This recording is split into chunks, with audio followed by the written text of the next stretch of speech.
Bonjour à tous. Alors désolé de ne pas avoir donné plus de nouvelles que ça. Et je vais vous expliquer donc ce qui s'est passé en 2023. Il y avait eu quelques réussites, puisque j'avais en 2022 obtenu d'abord le compte à 40 000, et puis ensuite j'ai obtenu des premiers retraits qui ont été donc versés sur mon compte dès janvier 2023. Voilà, des premiers retraits, des premiers retraits. Voilà, le temps qu'ils arrivent sur mon compte, etc. jusqu'à mai. En parallèle de ça, je passais notamment des challenges sur un compte à 80 000 que j'avais fusionné avec le compte à 40 000, obtenant un compte à 120 000. Ce compte à 120 000, dès juillet, j'obtiens un premier retrait pour la confiance, un deuxième retrait, des petits retraits, mais des retraits tout de même. Et puis, en août, il s'est passé quelque chose, puisque chaque année, j'essaye d'obtenir donc l'argent, la subsistance pour l'année suivante, avoir un petit peu donc un an d'avance. Et donc chaque année, j'essaye d'obtenir donc un an d'avance, l'argent nécessaire à la vie de l'année suivante. Donc là, en 2023, il s'agissait de faire l'argent pour l'année 2024.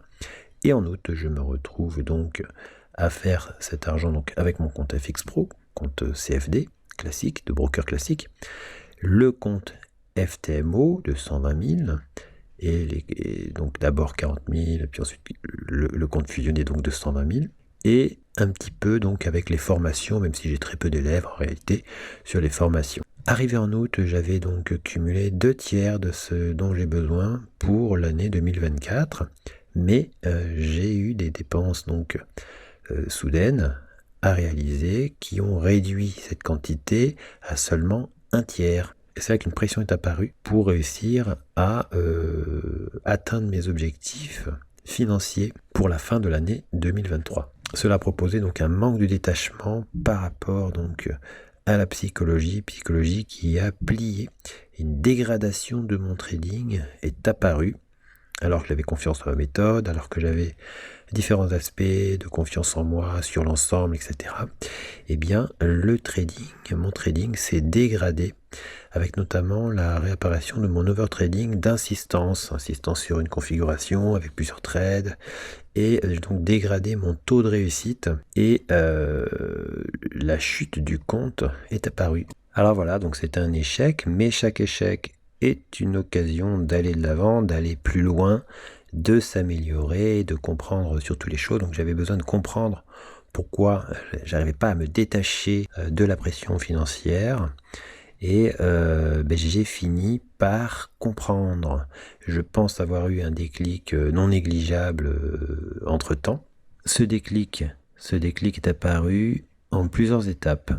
Premièrement, j'ai donc fait des bilans, notamment à mes élèves d'abord. Et donc sur la formation expert, je n'ai que 2 élèves réellement sérieux en réalité sur la formation expert, dont un élève qui m'a permis de comprendre énormément de choses. Un élève qui est extrêmement carré, qui est d'une droiture absolument redoutable sur le respect des règles.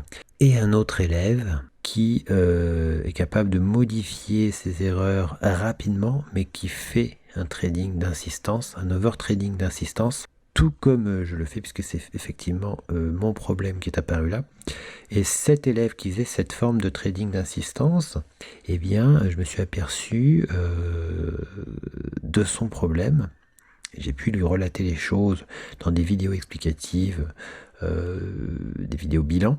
Et c'est en regardant son trading, donc merci à lui, effectivement, que je me suis aperçu que moi-même, j'avais un problème de trading d'insistance, donc avec des drawdowns qui apparaissaient.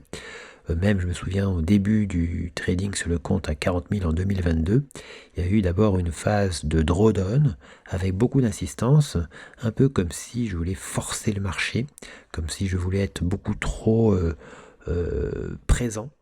J'avais déjà remarqué, en passant les challenges, qu'à chaque fois que je calmais les choses en faisant moins de trades, en faisant moins, eh bien, j'obtenais de la performance. C'est ce que j'ai pu constater, puisque sur le compte à 40 000, quand j'ai fait mes retraits par la suite à plusieurs reprises, comme je passais de challenge en parallèle sur le compte à 80 000, eh bien, artificiellement, j'obtenais quelque part une performance, puisque je faisais exprès de faire peu de trades pour me concentrer aussi sur des challenges en parallèle afin d'obtenir un compte de 80 000. Et donc dans tout mon cheminement, j'ai toujours su qu'en faisant moins de trades, et en voulant moins forcer le marché, en voulant être moins présent finalement devant l'ordinateur, eh bien j'étais plus performant. Donc cet élève m'a permis de comprendre que le problème qu'il avait, eh bien je l'avais aussi de façon moins prononcée et pourtant de façon bien présente.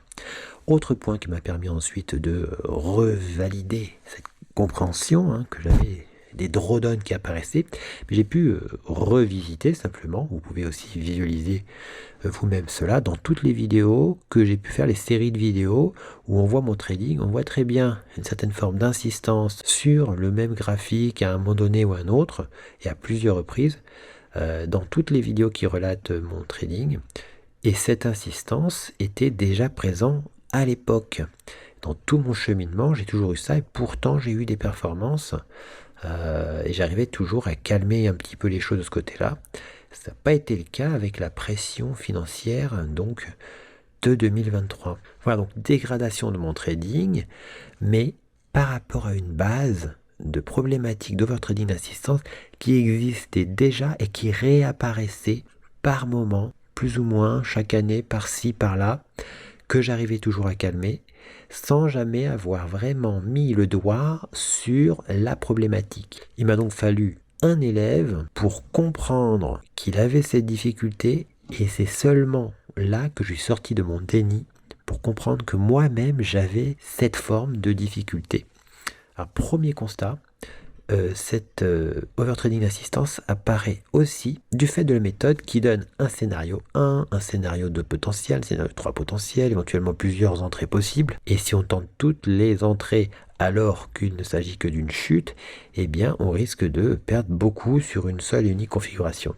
Il faut savoir limiter ça. Par moment, je savais limiter. Et puis, par moment, voilà, je me disais, c'était à cause des conditions de marché. Mais ce n'était pas à cause des conditions de marché, c'était réellement à cause d'une insistance exagérée, comme pour avoir raison sur une configuration, une insistance donc très douloureuse finalement, puisque ça faisait des drawdowns qui se rattrapaient par la suite, mais ça faisait des courbes d'évolution très accidentées finalement, ou en tout cas accidentées, beaucoup moins lisses, beaucoup moins tranquilles sur le plan émotionnel. Alors voilà, vous cernez maintenant la problématique. Et je referai des vidéos pour vous expliquer ma réaction, ce que j'ai mis en place. Et ce qui m'a permis d'avoir du coup un déclic, c'était effectivement déjà de constater la problématique qui existait sur tout l'historique de mes datas du passé, effectivement. Et aussi un déclic sur l'émotionnel et le détachement nécessaire pour l'activité, avec une prise de conscience non négligeable. En tout cas, j'en parlerai dans d'autres vidéos, ce que j'ai pu mettre en place pour la recherche de qualité et ce que j'ai pu mettre en place pour une recherche de renforcement de mon émotionnel, de renforcement de ma psychologie.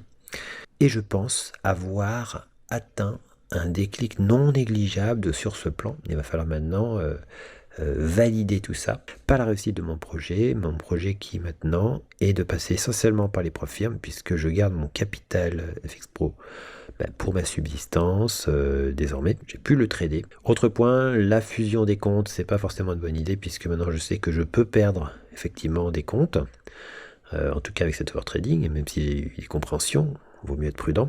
Donc je ne fusionnerai pas directement les comptes. Et ce même compte à 120 000, je l'ai tradé en même temps qu'un challenge de 160 000 qu'on voit plus bas. Voilà, challenge de 160 000. Celui-ci, il ne reste plus que 11 € avant l'élimination, qui a évolué exactement de la même façon, puisque c'était une réplique du compte donc, et des trades du compte à 120 000. Donc du coup, il a évolué exactement avec les mêmes problématiques. Donc pas de fusion de comptes à l'avenir. Et je traderai un compte l'un après l'autre en ne faisant pas les mêmes trades, puisque effectivement si j'avais eu, je sais pas, 4 comptes à 80 000, eh bien si je répliquais tout d'un compte sur tous les autres, eh bien si j'avais un overtrading comme ça, je perdais tous les comptes en même temps, effectivement. Donc voilà, donc des échecs en cette année 2023. Et en 2024, eh bien je suis en train de réaliser un challenge, sachant qu'en janvier, dans la foulée de janvier, J'avais pris un premier challenge de 80 000 que j'ai échoué donc courant février.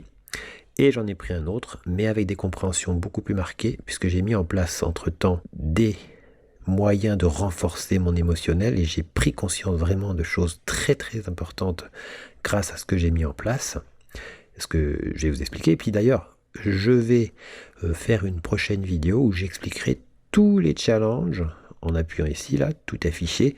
J'expliquerai tous les challenges ratés, tous les challenges réussis et faire un bilan global dans une prochaine vidéo avant de venir au projet et expliquer effectivement où j'en suis et qu'est-ce que j'ai mis en place voilà, pour travailler tout ça. Donc je vais faire plusieurs vidéos et on verra donc la suite dans le prochain épisode.